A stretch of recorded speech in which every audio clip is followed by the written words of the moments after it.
Bonjour, je suis Gildas Vieira, candidat à l'élection présidentielle en France.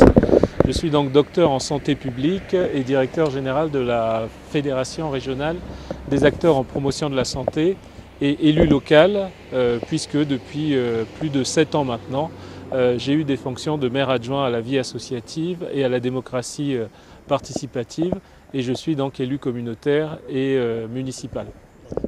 Écoutez, déjà c'est un honneur et un plaisir d'être au Sénégal et à Dakar. J'ai été accueilli donc de la meilleure manière, et c'est vrai que je suis sur une terre d'accueil. Et vraiment, lorsqu'on sait que certains candidats ne sont pas forcément accueillis dans des pays africains, et pour cause, parce qu'ils ont un nationalisme exacerbé, et que même notre président aujourd'hui, M. Macron, n'est pas toujours le bienvenu dans certains pays. Je trouve qu'avoir l'honneur et le privilège d'être accueilli ici, c'est vraiment une belle chose. Et ça rend honneur évidemment à l'accueil qui est une marque de fabrique quand même de ce continent africain. Je viens ici solennellement vraiment vous dire que nous allons marquer l'histoire. Je ne viens pas complètement par hasard à Dakar. Je viens à Dakar pour lancer un appel. Cet appel est plutôt important puisqu'il s'agit pour nous de pouvoir changer complètement ensemble les relations France-Afrique, plus largement.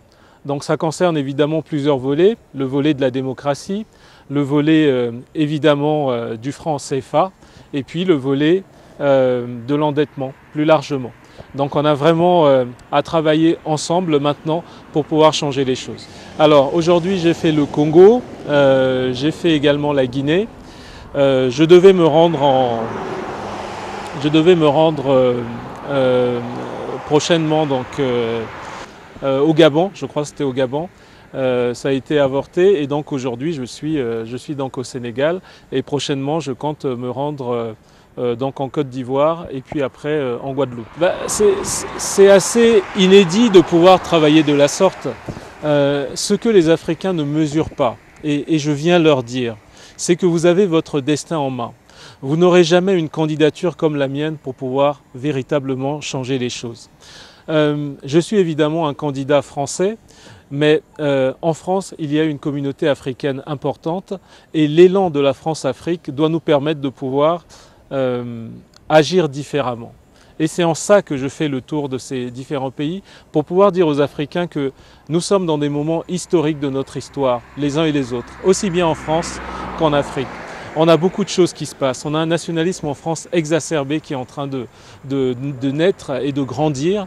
Et on a des personnes comme moi qui, connaissant l'Afrique, parce que je suis originaire du Congo-Brazzaville, et qui savent que nous avons la possibilité de pouvoir faire les choses complètement différemment.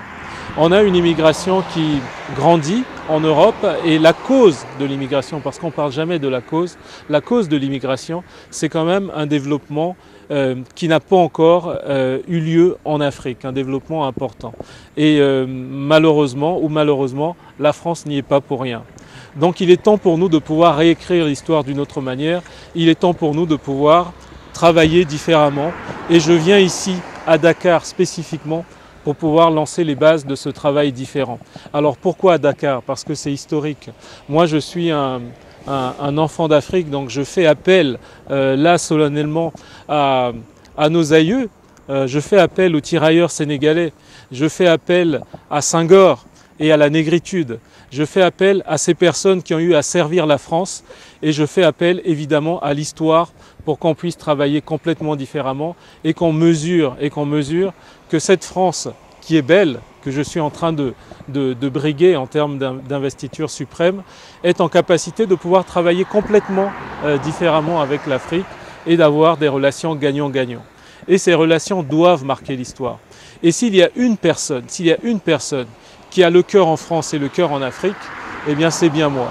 Et donc je viens lancer un appel solennel à l'ensemble des Sénégalais, mais au-delà du Sénégal, à l'ensemble de l'Afrique et des dom-toms, pour qu'on puisse se mobiliser les uns et les autres, parce que chacun de nous connaît une personne en France, chacun de nous connaît une famille en France, et chacun de nous est en capacité de pouvoir œuvrer pour qu'une nouvelle candidature qui est véritablement en capacité de pouvoir faire bouger les choses puisse naître demain, et qu'on puisse ensemble prendre conscience, évoluer et changer les choses profondément. Écoutez, je suis quelqu'un d'engagé. Lorsqu'on est engagé, depuis de longue date, avec plusieurs élections à notre actif, on a eu à pouvoir faire bouger déjà les lignes au niveau local, je reste un élu local, et à pouvoir être sur le terrain. Lorsqu'on est engagé, on vit les difficultés du quotidien des gens, on vit les problématiques des personnes âgées. J'ai l'occasion de venir en Afrique, je vis aussi les problèmes des personnes qui sont ici. Et donc, lorsqu'on mesure tout ça à la langue, et à un moment donné, on se dit, il est temps de pouvoir faire bouger les lignes. On peut les faire bouger à travers l'humanitaire, c'est ce que j'ai fait, à travers la vie associative, c'est ce que j'ai fait. Il était temps de pouvoir prendre ses responsabilités, et j'ai eu la chance d'avoir une équipe merveilleuse qui m'entoure depuis plusieurs années et qui me pousse aujourd'hui à pouvoir briguer cette magistrature et à pouvoir changer véritablement les choses. Avec un slogan fort pour nous qui est de redonner la parole aux citoyens, parce qu'on vit en France une certaine privation de liberté également, notamment avec cette crise sanitaire et des prises de position malheureusement qui sont parfois des passages en force, et on a besoin que le peuple puisse reprendre son pouvoir en main. On a besoin que le citoyen puisse reprendre le pouvoir, et on va le construire à travers une 6e République notamment à venir. Alors dans mon programme, il y a 4 volets forts. Donc on va travailler évidemment sur un volet, je vais le mettre en priorité puisque je suis docteur en santé publique, sur un volet santé. Le volet santé implique évidemment tout ce qui est désertification médicale, tout ce qui est volet hospitalier. En période de crise sanitaire, on en a véritablement besoin. Ça veut dire aussi que lorsqu'on sait en Afrique par exemple que 2/3 des personnes atteintes du VIH sont en Afrique subsaharienne, eh bien, il y a un travail au niveau de la France-Afrique qui doit également permettre de pouvoir avoir une dynamique internationale dirigée vers l'Afrique pour pouvoir aider ces personnes. On aura un travail à faire sur nos collectivités locales. On a malheureusement des collectivités locales qui sont en train de mourir, les petites communes notamment en France. Donc il y a un grand plan de dynamisation qui doit pouvoir se faire à ce niveau-là. On a également évidemment une politique migratoire qu'il faut consolider ou qu'il faut travailler complètement différemment en revenant aux causes. C'est pour ça que je parlais instamment de la politique africaine, puisqu'on n'empêchera pas un jeune qui veut fuir, un jeune ou moins jeune qui veut fuir la misère, de pouvoir traverser l'océan parfois au risque de sa vie. Donc il faut pouvoir retravailler différemment nos relations avec la France. Et puis il y a cette 6e République qu'on appelle de nos voeux pour pouvoir redonner encore plus la parole au peuple, et on va s'y employer dès que j'arriverai donc en responsabilité. Je vais leur dire de pouvoir reprendre leur destin en main et de mesurer qu'ils sont en capacité de faire bouger les choses au niveau de l'élection française. Simplement parce qu'aujourd'hui, vous savez, on parle d'un chiffre qui est juste une réalité. Il y a 6,8 millions d'immigrés en France. Et je fais partie de ces immigrés.